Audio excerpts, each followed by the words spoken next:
না পায়েল, এরকম চেতে যাচ্ছিস কেন? চাঁদনি না, তুমি যে কাজ করলে তা বলার বাইরে। কেন, আমি আবার কি করলাম? সবকিছু ঠিকঠাক চলতেছিল। আমি তো মোটামুটি এদের থেকে 1 টাকা কম নেবো না, সেইভাবে ঠিকঠাক হয়েছে। ও আবার এসে তুমি ঝপাট করে ভয় পেয়ে গেলে। ভয় পাবে না? ও কি কথা বলছিল শুনেছিস? কি কথা? ও বাবা, কেন ওই যে ওই সাদা চুলালা কি যেন নাম? কিরণ? হ্যাঁ। তো বলতে পারলে না কিরণ আমার বন্ধু হয়? না মানে, বন্ধু বান্ধবকে বিশ্বাস করতো নাকি? তুমি যে পাইছো খালি খালি, আমি দেখতে টাকা ভরে নিয়ে যেতাম, তাতে এটা কাজ হতো। খালি খালি আইছো। শোনো পায়েল, আমি একটা কথা বলি। তুমি আবার কি বলবা? এটা যেরকম ভাবছো সেরকম না। দেখতে নরম প্রকৃতির মানুষ, কিন্তু আসলে আর একটা বেশ দাঁত, বুঝতে পারিছো? মাটির দাঁতের যেরকম শিকড় থাকে সেই অনেক দূর অব্দি, সেই কেস এদের। এদেরও এরকম হালকায় নিও না, এরা জমদূতিতে কম না। ঠিক ঠিক ধরেছিস না তুই। তুমি কি করে জানলে? আমি মানুষদেরকে বলে দিতে পারি যে এর কষা পায়খানা হয় কি পাতলা পায়খানা হয়। এসব কি কথা বলছিস? হয়েছে, তোমাদের আর কথাবার্তা বলার দরকার নেই। এখনই খেয়ে উঠেছি, রান্না সব বমি হয়ে যায়। কিসব কথা মারি, কিসব কথা। বলছি, তুই কি করে বুঝলি এরা একটা জমদূত? দাদু এসে সব পান মারি দিল। এদের বাড়ি মেয়ে ছেলে কয়টা আছে? ভবের পরে একটা, ওই একটাও থাকতো না। অত রান্না করার জন্য এরা আশ্রয় দিছে। এরা একটা কিলবিশ, বুঝতে পারিস? কিলবিশ মানে এরা যে সেনা মাল, মেয়ে ছেলে থাকতেও ভয় পায়। আমরা তো মেয়ে ছেলে মানুষের ভয় পাই, ভাবে কি জমের আর এক রূপ। কিন্তু এরা তো তার তো এক কাটি উপরে। এদের মেয়ে ছেলে ভয় পায়, তাহলে বোঝো এরা কি মাল।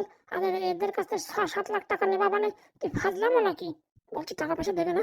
যা দেয় তাই নিয়ে কেটে ওঠো, বুঝতে পারিস? তাল ভালো না, বেশি তেড়িবেড়ি করলে আমার তো মনে হয় রাত্রির অন্ধকারে তোমার আর আমার কিডনি খুলে রেখে দেবে। ওই শালা বলিস কি? তাই না তা কি? আমার এখনো বিয়ে হয়নি, দিন তারিখ সব ঠিক হয়ে গেছে। এখন এই সময় যদি আমার কিডনি কাটে নিয়ে যায়, এমনিতেই শালা আমি কমজোরি মানুষ, তারপরে একটা কিডনি কাটে নিয়ে গেলে ও শালা আমার তো বিয়ে এমনিতেই হবে না। তুই যে কথা বলিস সে তো রাত্রে আমার ঘুম হবে না, ঘুমায়ও না। অর্ধেক রাত্রে তুমি ঘুমাও, অর্ধেক রাত্রে আমি ঘুমাই। এর জায়গায় পাহারা দিতে হবে। এরা আমাদের ডাকিছে খালি খালি না। মানে আমার তো মনে হয় তোমার একটা কিডনি খুলবে, আমার একটা কিডনি খুলে বিক্রি করে যে টাকা পাবে সেই টাকা আমাদের হাতে ধরাই দেবে। হ্যাঁ, কি কি কি কথা বলছিস তুমি? ঠিকই বলছি। এর তাল তোল ভালো না রে বাবা, আমার কিন্তু ভয় থাকে। ওই যে দেখিস মুরগির চুলির মতন যেটা কটকটে চুল আছে, ওইটা হচ্ছে যত নষ্টের গোড়া। ওরে তুমি এদের আর কি দেখিস? এর থেকে ছোট ছোট বাছুরির মতন কয়টা আছে, সেই কটা হচ্ছে একদম মাঝালি মাঝালি মতন, মাঝালিতে কামড় দিলে কেমন চুপ করে ওঠে ফুলে ওঠে, সেই রকম। ও 3-4 তো দেখো নাই, ওগুলার একটা মানে সেই কি আর বলবো, ভীমরুলির তো কম না। তার জন্য বলতেছি তাড়াতাড়ি কেটে ওঠাই ভালো। এই যে আমার নাতিনটা বোঝো না? হ্যাঁ, সোনা বাঁচতে থাকলে পয়সা অনেক পাওয়া যাবে, আর রাতের অন্ধকারে কোনো কিছু গায়েব করে দিলে তখন আর পয়সা দিয়ে পাওয়া যাবে না। ঠিক বলেছিস, কালকের ভিতরে যে করে হোক মোটামুটি সালিশি করে টাকা পয়সা নিয়ে কেটে উঠতে হবে। তোমার নাতিনি ডাকিয়ে সে কথা বলো। না পায়েল, ডাকছো কেন? যদি কি শুনে যা। আমি এখন ঘুমাবো। আরে ঘুম আসতে পরে এই এদিকে আয়। কি হয়েছে আমার? শোন মা শোন, বলো। বলছি কি মা, কালকে মিটিং টিটিং হওয়ার পরে যে ক টাকা দেয় সেই ক টাকা নিয়ে চলে গেলে হয় না? এটা বাড়ি থাকা বড় রিস্ক। কিসের রিস্ক? আমি তো কাজে আছি, কোনো সমস্যা নেই। ওরে বাবা, তোরা কিছু করতেছি না, আমার আরে রে ছাড়বে না। আজকে রাত্রে তো আমরা ঘুমাতে পারবো না। কেন? শুনেছি নাকি এরা ভারী ডেঞ্জার মানুষ, মানুষের কিডনি খুলে বিক্রি করে দেয়। এইসব ফাও কথা, ওইসব তো গুজব আমি উঠেছি। ওই যে ওই ইটা দিছিল বেঙ্গালুরে, তখন আমরা এইসব গুজব উঠেছি। না বাবা, বললেই হবে না, আমার ভারী ভয়। তুমি যে বলছো, হ্যাঁ, ওরা যদি 1-2 লাখ টাকা হাতে ধরে দিয়ে পাঠাই দিই, এতে আমি নেবো? বলছি বাচ্চা থাকলে বয়সে ইনকাম করা যাবে, কিন্তু এদের তাল ভালো না, বুঝতে পারিছো? কোথা থেকে কোন হোমিওপ্যাথিক ওষুধ খাওয়াই দেবে, সারা জীবন একদম ক্যাঙ্গারুর মতন লাফায় লাফায় চলতে হবে। বলছি দাদু, তুমি এত ভয় পাও, আমি ভুল করে যে সাথে নিয়েছি কিসের জন্য? তোমরা যাও তো দেখি, আমি টাকা পয়সা আদায় করে নিয়ে আসবানি। বাবা তুই পারবি না, এদের দ্বারা তুই পারবি না। এরা তোরা কোনো সময় কি খাওয়াই দেবে, বুঝতে পারছিস? তারপরে কেন সারা জীবনে এই বাড়িতে ওই কাজের মাসি হয়ে থাকে গেলেই। কি বলছো?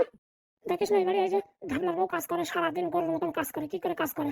ওরা মন্ত্র খাটাইছে, ওরা ওই যে হোমিওপ্যাথিক না কি ওষুধ খাওয়াইয়ে খালি সারাদিন গরুর মতন খাটায়, জামা কাপড় ধোয়, এতদিন মানুষের রান্না করায়। দেখেছিস ওরা কি এই বাড়ি কোনো দরজা দিয়েছে? হ্যাঁ, সেই তোর বিয়ের সময় আসলাম একই শাড়ি পরা, এখনো একই শাড়ি পরা, বুঝতে পারছিস? ওরা গরুর মতন খাটায়, তোর অবস্থা ওরকম না করে। তার জন্য বলছি যা দেয় নিয়ে টিয়ে কেটে পড়। এদের তাল ভালো না, বুঝছিস? কেটে ওঠো। সত্যি? তুমি মনে হয় না মনের ভিতরে ভয় ঢুকাই দাও। ওসব ভয় ঢোকাঢুকি নাই, কিছু খাতে ফাতে দিলে পারে খালি না, বুঝতে পারছিস? আচ্ছা, সকালবেলা মিটিং করে সকালে করা সেদ্ধ ভাত সবার সাথে একসাথে বসে খাইয়ে টাকা পয়সা যা দেয় নিয়ে হাঁটা দেবো। ঠিক আছে। আর কি জন্য ভাবছি কি, এটা ব্যবসা ধরাই দেবো। এখন টাকা পয়সা কিছু না দিলে কি করে ব্যবসা ধরাই দেবো? আর শোন, আর কাজ করিস কিনা, যা দেয় ওখান থেকে আমার 1,00,000 টাকা দিয়ে আর বাদ বাকি ওরা দিয়ে ওরা বলিস কিনা ওর বাবার গরুর ব্যবসায় উন্নতি করতে। গরুর ব্যবসা? আরে না, ও ব্যবসায় কোনো লস নাই, বুঝতে পারছিস? খালি খাবে ঘাস, আর মারবে না তো, আর যে টাকা কিলো সে টাকায় বিক্রি হবে। তাই বলে গরুর ব্যবসা লোকে আবার বলবে না যে তোর বর গরুর ব্যবসা করে নাকি, তখন আমার লজ্জা করবে না? ওরে শোন, ওই যে ফালতু সায়েন্টিস্টতে গরুর ব্যবসা খারাপ না। যা ভালো বোঝো, কিন্তু তুমি আমার আর কি দণ্ডে মানিয়ে নেবে তো? মানে নিয়ে আসার আর কোনো উপায় নাই তো।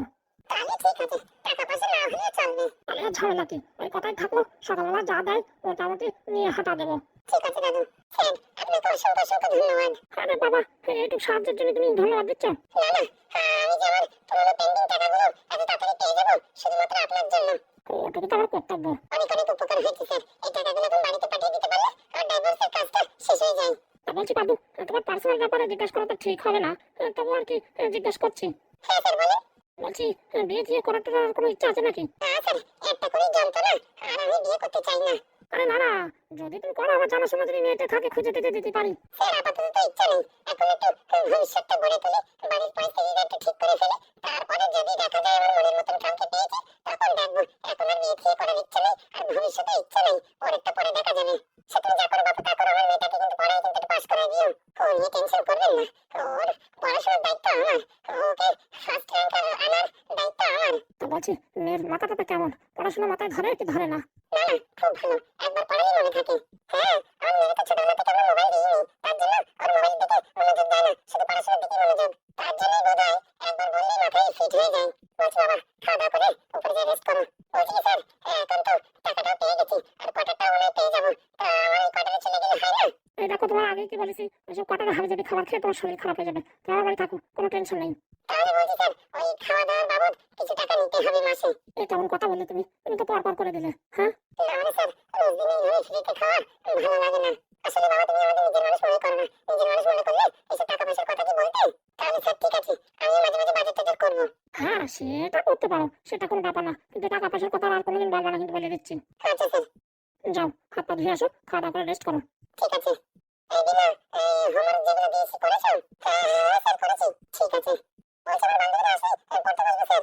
কেবল তোমাদের স্যার অফিস থেকে আসলো, একটু জিরাতে দাও, তারপরে পড়াশোনা করো। আচ্ছা বাবা। তাই তো পাদু, না না স্যার, উনি কোনো অসুবিধা নেই, পড়াশোনা করাও তাতে আর কিসের কষ্ট। বললে হবে না, তোমাদের ভিতরে ট্যালেন্ট আছে। বলছি স্যার, আমার ছেড়ে দিন, আমি সেটা বাড়ি চলে যাবো, আর বউ বাচ্চা আছে, আমি আর কোনোদিন এইসব আকাশ কুকাজ করবো না, আর ওই এদের বউর সাথে আর আমি আর কাজ করবো না। তোরা ছেড়ে দিয়ে আমার কি লাভ বল? তোরা যদি হাইকোর্টে চালান করি, বুঝেছিস, তাহলে আমার প্রমোশন হবে, কিন্তু তোরা ছেড়ে দিয়ে আমার কোনো লাভ আছে? প্লিজ স্যার, আপনি যা বলবেন আমি তাই শুনবো স্যার, একটা সুযোগ দেন আমারে, কেউ যেন কি করতে পারিস স্যার, আপনি যা বলবেন তাই করবো। তোর একটা শর্ত আমি ছাড়তে পারি, তোর উপরে কোনো চার্জশিটও লাগাবো না, কিচ্ছু লাগাবো না। আমি রাজি স্যার, আপনি যা বলবেন রাজি। শুনলে তো নয় আগে, এমএলএর বউর কাছে যাই আবার কাজ করবি, ওখানে কি ঘটনা হচ্ছে কি না হচ্ছে পাই টু পাই রেগুলার বিকালে আবার আপডেট দিবি। বলছি স্যার, ওখানে থাকলে তো ফোন করলে কোনো না কোনো সময় তো ধরা পড়ে যাবো, ফোন করার দরকার নেই, তুই প্রত্যেকদিন রাত্রে আমার মেসেজ করে জানাবি সব। যদি কোনো কারণে আমার হোয়াটসঅ্যাপ ফেসবুক দেখে ফেলে, তখন কোনো হোয়াটসঅ্যাপ ফেসবুকে কিচ্ছু হবে না, আমার রেগুলার রাত্রে মেল করবি ঠিক 9টা 5-এর সময়। আচ্ছা স্যার, আপনি যা বলবেন তাই। আর যদি কোনো কিছু লুকানোর চেষ্টা করেছিস, তাহলে ভাববি এই জেল চিরজীবন তোর জন্য। না স্যার, আপনারা যা বলেছেন আমি সেইভাবে সবকিছু পাই টু পাই আপডেট দিতে থাকবো। ঠিক আছে, এখন এখান থেকে বিরিয়ানি খেয়ে তারপর যা। না স্যার, কিচ্ছু খাওয়া লাগবো না, আপনি ছেড়ে দিলেই হবে। ঠিক আছে, যা তাহলে। অসংখ্য অসংখ্য স্যার ধন্যবাদ আপনাকে। মনে থাকে জানো, একদিন মিস করেছিস কি তারপরের দিন ঘেটে ধরে টেনে নিয়ে আসবো। না স্যার, কোনো মিস হবে না, কথা দিচ্ছি। ঠিক আছে। বলছি কটকটি, এখন আমার কি করা উচিত? ম্যাডাম এখন বাড়িতে বাড়িতে গিয়ে বলবেন যে আমার আপনাদের ভোট চাই না, শুধু একটু আশীর্বাদ চাই, যাতে আমার ছেলে ভালো হয়ে যায়, আমার স্বামী ভালো হয়ে যায়, আর আমার স্বামীকে খুঁজে পাচ্ছি না, তাকে যেন তাড়াতাড়ি খুঁজে পাই। বাস এই কথাটুকু বলবেন, প্রত্যেক বাড়ি গিয়ে গিয়ে বাস দেখবেন লোকজন জড়ো হয়ে যাবে, একটু কান্না শুরু করে দেবেন, সব সিম্পলিতে কেটে হয়ে যাবে, তারপরে দেখবেন ভোটে এমনিতে দাম দাম করে জিতে গেছেন। সত্যি রে সত্যি, আমি একটা উকিল দেখেছিলাম, বলেছিলাম মাসে 50,000 দেবো, কিন্তু তার মাথায় এত বুদ্ধি নেই। তুমি এরকম সিম্পল একটা গলায় গামছা পরে ঘুরে বেড়াও, কিন্তু তোমার মাথায় বুদ্ধি মানে খনিজ। কি যে বলেন ম্যাডাম, এই গরিব মানুষের আবার বুদ্ধি। তুমি চিন্তা করো না, আমি লোক কাজে লাগিয়ে দিয়েছি, তোমার ঠাকুমার সন্ধান চলছে। সে আমি জানি ম্যাডাম, আপনি যেখান থেকে পারেন আমার ঠাকুমাকে খুঁজে দেবেন, আপনার কথার দাম আছে। বাস, যেটা বিশ্বাস করেছ তাতেই হবে। তা বলছি, ছেলেটার অবস্থা এখন কেমন? হয়তো ডাক্তারবাবুর কাছে ঘুরে যেয়ে দেখে আসতে হবে। তাহলে এক কাজ করো, তুমি রেডি হয়ে পড়ো, আমিও রেডি হয়ে পড়ি, এই গ্রামে গ্রামে 2-4 জায়গায় গিয়ে এইসব কথাগুলো বলে তারপরে হসপিটাল থেকে ঘুরে আসবানি। সবাই জানতে পারবে না ছেলে যিনি হসপিটালে যাচ্ছে, স্বামীকে খুঁজতে যাচ্ছে, তাহলে আরো ভালো হবে না। একদম ম্যাডাম, তাহলে দেরি করো না, ঘুরপাত করে রেডি হয়ে পড়ো। আর আমারও রেডি কি ম্যাডাম, এই যে আমার ড্রেস, মাথার চুলের ওই একই স্টাইল, আর কোনো কিছুর আমার রেডির দরকার নেই। তাহলে তুমি একটু দাঁড়াও, আমি একটু রেডি হয়ে আসি। আচ্ছা ম্যাডাম। লা লা লা লা লা লা লা। কে? আমি ডাক্তার বাবু। হ্যাঁ আসেন আসেন, বলছি ম্যাডাম, আপনারা বললেন আসবেন, সে কথা বলে আর আশাআশির কোনো ছিন নাই। বুঝলাম না ব্যাপার স্যাপার। আরে বাবা কি কাজে ব্যস্ত তার কি করে বলবো। ব্যস্ত বললেই তো কাজ হয় না। ওদিকে তোমার ছেলে ঘপাঘপ করে সারা লাশ দিচ্ছে, সে পয়সা দেবে কে? সেরেলাক্স খাচ্ছে মানে? আরে বাবা, শরীরের অবস্থা একদম কাহিল। ব্লাড প্রেশার কমে 90 চলে আইছে, পালস কোনো মতে চলতেছে। ওই অবস্থায় থাকলে পারে যে কোনো সময় পটলে চলে যাবে। কি বলছো? তার জন্য তো সকালে বিকালে করে সারালাক্স খাওয়াতে হচ্ছে। বাবার বাবা, সকালে তো বিকেলে 2-3টে সারালাক্স ঘাপা ঘাপ করে মারি যাচ্ছে। তুমি বলছো কি ওই সেরেলাক্স না খায় ওই কলার জুস বানায় খাওয়ালে হয় না? এই যে বলেন ম্যাডাম, ওই কলা গলা বেঁধে যাবে না? তাহলে চালের গুঁড়ো বানিয়ে খাওয়ালে তো হয়। বলছি ম্যাডাম, ওই খালি চালের গুঁড়োও গলা বেঁধে যায়, ওতে সারালাক্সই ভালো। পাইপ দিয়ে দিচ্ছি, শুরুত করে খেয়ে নিচ্ছে। বলছি জ্ঞানটা ফিরছে নাকি? মাথা খারাপ। আপনারা যে ডোজ দিয়েছেন এত শিগগিরই ও ফেরে নাকি? একদম কুমায় চলে গেছে। তাহলে ওই সেরেলাক্স খাওয়া এখন বাঁচিয়ে রাখতে হবে। আর বাবা, 4-5 দিন সারালাক্স খাওয়াবো, শরীরে একটু জোর চলে আসবে, ব্লাড প্রেশার একটু বাড়িয়ে যাবে। তারপর আবার ওই না খাওয়াই রাখবো। ওই 50 টাকার একটা স্যালাইন জড়াই দিয়ে রাখে দেবো। বাস 2-3 দিন পরে পরে এই কাজ করতে হবে। মানে শরীরটাও ভালো থাকবে আর এদিকে কমায়ও থাকবে। বুঝতে পারিস? সত্যি আপনার তুলনা হয় না। তুলনার কথা ছাড়ো, 10,000 টাকা আগে ছাড়ো। এই যে এখন আবার 15খানা সারালাক্স কিনে নিয়ে যেতে হবে। বলছি যে আপনি টেনশন করবেন না, আমরা এখন একটু গ্রাম ভ্রমণে বেরোচ্ছি, তারপর আসার সময় আপনার হসপিটাল হয়ে আসবো, ছেলেটাকেও দেখে আসবো, আর 10,000 না 15,000 টাকা দিয়ে আসবো আপনারই। 15,000 দেবেন? হ্যাঁ, এত কষ্ট করছেন তা আপনারও তো হাত খরচা আছে নাকি? সত্যি ম্যাডাম, আপনার মতন মানুষ হয় না। মাঝে মাঝে মনে হয় পৃথিবীর বুকে আসিছি কেন, কিন্তু যখনই আপনার মতন মানুষ দেখি তখন মনে হয় না না, পৃথিবীর বুকে আসিছি নিশ্চয়ই কোনো কারণ করিবার জন্য। তার জন্য ম্যাডাম আপনাকে অসংখ্য অসংখ্য ধন্যবাদ। তাহলে আপনি আসেন, আমি এখন যাওয়ার সময় আপাতত ওই একটু ছোলার ছাতু কিনে নিয়ে যাই। আর যতক্ষণ টাকা পয়সা না থাকে ছোলার ছাতু খাওয়াই। আচ্ছা, বলছি একটু ধ্যান দেবেন যাতে ওর জ্ঞানটা না ফেরে। না না, ও যে ডোজ দেওয়া হয়েছে ও তাড়াতাড়ি আর জ্ঞান ট্যান ফেরবে না। আচ্ছা, তাহলে আপনি আসেন, আমরা আসছি। ঠিক আছে। আর এইসব কথা যেন কানাকান কোথাও না হয়। মাথা খারাপ, আমি জীবনে কোনদিন আসিনি তোমাদের বাড়ি। সত্যি আপনি একটা এক্সপার্ট মানুষ। থাক অনেক হয়েছে, যাই। 15,000 দিলে তো ভালোই হবে। খাওয়াচ্ছি হচ্ছে সাবু গোলা, আর বলে দিলাম সারালাক্স খাওয়াচ্ছি। বলছি ম্যাডাম, সেরেলাক্স খাওয়াচ্ছে বুঝলাম না। আরে যা খাই খাওয়া, তুমি টেনশন করো না। একবার ভর্তি দিতে নি, তারপরে দেখো কিরকম মানুষের রক্ত চুষে টাকা বের করে নি। কত সেরেলাক্স খাওয়াবে, সারা জীবনে খাওয়াইয়া শেষ করতে পারবে না। সত্যি ম্যাডাম, আপনার প্রচুর বুদ্ধি। আরে বুদ্ধি নারী হয়, এই তোমাদের এমএলএ দেখো কি ছাপা করেছে। 5 বছর ধরে এমএলএ ছিল, কোনো চাকরি কোনো ফুটো করিও নাই, ব্যাংকে 2-4-5 লাখ টাকা আছে নাকি, আর কিচ্ছু নাই। এবার আমি যদি এমএলএ হই, খালি দেখবা 5 বছরে এত টাকা মোটামুটি তোমার নামে একটা অ্যাকাউন্ট খুলে ফুল করে দেবো। না ম্যাডাম, আমার এই অ্যাকাউন্ট খোলার দরকার নেই। আরে কথার কথা বলছি, তুই চাপ নিও না, ওই সব আমি দেখে নেবো। ম্যাডাম, এ কি উকিলের গলা মনে হচ্ছে? ম্যাডাম ছাড়া পেয়ে গেছি। ছেড়ে দিয়েছে? ছাড়বে না? আপনি যে ডোজ দিয়েছেন ভয়তে সব থরথর করে কাঁপছে। ওইসব আমার কথা না, সব হচ্ছে এই কটকটির কথা। বলছি তাই তো ভাবি, তোমার ওই নারকেল বেগমের কাছে দেখেছিলাম যে। ও এখন থেকে আমাদের মানুষ। হ্যাঁ, এখন থেকে আমি এই ম্যাডামের এখানে কাজ করি। তা বলছি নারকেল বেগম আবার অসুবিধা করবে না তো? না না, ও নারকেল বেগম কি করবে, আমার মন মর্জি। আমার টেপা নাই, কম্বল নাই, আমি যখন ইচ্ছে যেখানে তখন ইচ্ছে সেখানে চলে যাই, ও নিয়ে আমার কোনো অসুবিধা নেই। তা বলছি ম্যাডাম, দারোগা বাবু তো কি বলেছেন? এত ঘাপাত করে ছাড়িয়ে দিল, কোনো সই স্বাক্ষর কিচ্ছু নিল না, আমার চালালো না, কিচ্ছু করলো না, খালি বসায় রাখলো। বলছি এসব কথা ছাড়ো, তুমি ওখানে যাই গলগল করে কি বলিস শুনি? কই কিছু বলেনি তো। কেন বলো নি? আমি আমার স্বামীর এরকম প্যারালাইসিসে ফেলাইছি, আমি আমার ছেলের এরকম প্যারালাইসিসে ফেলাইছি, এসব কথা বলো নি? না না না ম্যাডাম, আমি তো এসব কিছু বলিনি। মিথ্যা কথা বলো না, সত্যি কথা বললে তোমার রাখতাম। তুমি যা এসে এমনি ঘাপাত করে তোমার একটা মিথ্যা কথা বললে, এখন তোমার কি করে রাখি কাজে বলো? সত্যি করে বলছি ম্যাডাম, আমি এসব কিচ্ছু বলিনি। আমি বলেছি কি হতেও পারে। তার মানে তো বলে দেওয়া। শোনো, আমরা হচ্ছে কুকুরের মতন বাফাদার, জীবন চলে যাবে কিন্তু মুখ দিয়ে সত্যি কথা বেরোবে না। এই না হলে পারে লোকের বাড়ি কাজ করে কোনোদিন তার মন পাওয়া যায় না। শেখো, এর কাছ থেকে শেখো। বলছি ম্যাডাম, ভুল হয়ে গেছে, এরকম আরো রাখতে পারছিল না। আর কি বলবো, মুখ দিয়ে মুখ ফুসকে বের হয়ে গেছে। ভাগ্যিস কট করে সময় মতন আসিস, না হলে আমি এখন জেলের ভিতরে থাকতাম, মাথায় কোনো কাজ করতেছিল না। সেই মুহূর্তে কটকটি এসে আমার যা বুদ্ধি দিল, সেই বুদ্ধির জন্য এখন তুমি বাইরে আর আমি এখন বাইরে। বলছি বাবা কটকটি, তোমার অসংখ্য অসংখ্য প্রণাম। তা বলছি তোমার এমনি ছেড়ে দিলে বুঝলাম না। মানে এখান থেকে যে কথাবার্তা হয়েছে সেই পরিপ্রেক্ষিতে ওরা ভাবিছে এখন আমার ধরে রাখে কি করবে, তাই ছেড়ে দিয়েছে। ভালো কথা, কোনো চাপ নেই। আর শোনো, কোনো বিশ্বাসঘাতকতা করো না। একটা কথা মনে রাখো, যে বাড়ি খাই সেই বাড়ির পরে সেই বাড়ির সব মানুষ কোনো সব করবো না। এই সবসময় মাথায় রাখবেন, এই ম্যাডামের যেন আপনার দ্বারা কোনো ক্ষতি না হয়। হ্যাঁ, সে তো আমার মাথায় আছে। ম্যাডামের কাছে শোনেন, আজ পর্যন্ত আমি কথা কোনো জায়গায় কানাকান করেছি কিনা? তাহলে পুলিশে দুধ দেওয়ার সাথে সাথে সব কথা বলে দিলে কেন? ম্যাডাম সব বলিনি, একটুখানি বলেছি, তার থেকে ওরা বুঝে বাড়াই টানাই বলেছে। বলছি ম্যাডাম এসব কথা ছেড়ে দিন, ঠিক আছে? ওনাকে এখন রেস্ট করতে দিন। তুমি বলছো বলে তাই। যাও যাও, হাত পা দিয়ে খাওয়া দাওয়া করে একটু রেস্ট করো। আমি ম্যাডাম এখন একটু গ্রামে একটু প্রচারে বেরোবো। আচ্ছা, কটকটি তোমাকে অসংখ্য অসংখ্য ধন্যবাদ। বলছি কটকটি, ওকে না রাখাই ভালো ছিল।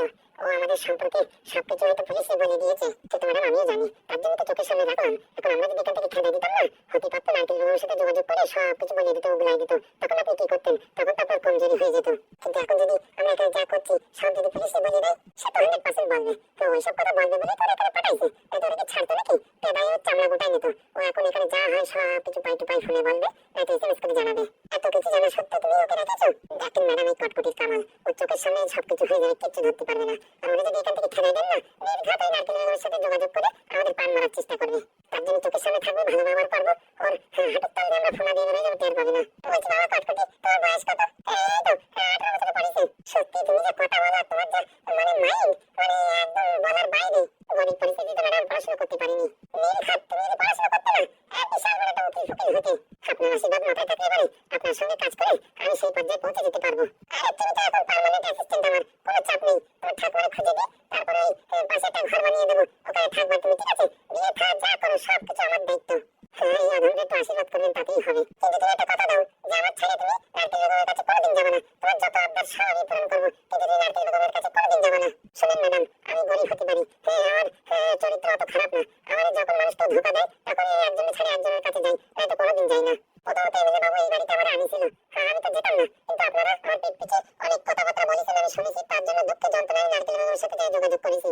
ও যেসব হয়েছে জিনিস এসব ভুলে যাও। এখন থেকে আমি তোমার মন থেকে নিজের মানুষ মানি, বুঝতে পারছো? তুমি আর এইসব নিয়ে চিন্তা করো না। আমি সারা জীবন তোমার নিজের ছেলের মতন দেখবো, তাই দিদি তাতেই হবে ম্যাডাম। ও নিয়ে চিন্তা করো না। আর একটা ম্যাডাম কথা, এই যে উকিলের সামনে এমন ভাবে ব্যবহার করতে হবে, মানে ওর উপরে আমরা 100% বিশ্বাস করি, বুঝতে পারছেন? ঠিক বলিস। আর আমরা কি প্ল্যানিং করছি কি না করছি এসব কথা কিচ্ছু বলবো না। ওই তো ম্যাডাম, তাহলে তো বুঝে ফেলাবে যে ওর সামনে তো আমরা ফাঁকি মারছি। ওর সামনে আমরা প্ল্যানের কথা বলবো, কিন্তু সেই প্ল্যানে আমরা কাজ করবো না, আমরা অন্য প্ল্যানে কাজ করবো। সত্যি কটকটি, তুমি যদি আমার তো বয়সে 1 বছরের বড় হতে না, আমি তোমার পদ ধরে আমার মাথায় নিতাম। ছি ছি ম্যাডাম, এইসব কথা বলবেন না। রাজনীতি আমি অনেক দেখেছি, কিন্তু তোমার মতো কম বয়সে এত মাথায় বুদ্ধি আমি জীবনে কোনোদিন দেখিনি। আপনি খালি দেখেন, আপনি এমএলএ হবেন আর আমি পিছন থেকে বুদ্ধি দেবো, সেইভাবে চলবেন। দেখবেন পয়সা করে গয়না কাটি ওসব অ্যাটাচি ভরা, আর মানুষ আপনার জয় জয়কার করবে। সত্যি কটকটি, তুমি ভগবান রূপে এসেছো আমার জীবনে। ম্যাডাম, খালি আমার একটাই রিকোয়েস্ট, আমার ঠাকুমাকে খুঁজে বের করুন। চিন্তা করো না, লোক লাগিয়ে দিয়েছি, আজকে বিকেলের ভিতরেই হয়তো খুঁজে পাওয়া যাবে। জয় মহারানীর জয়।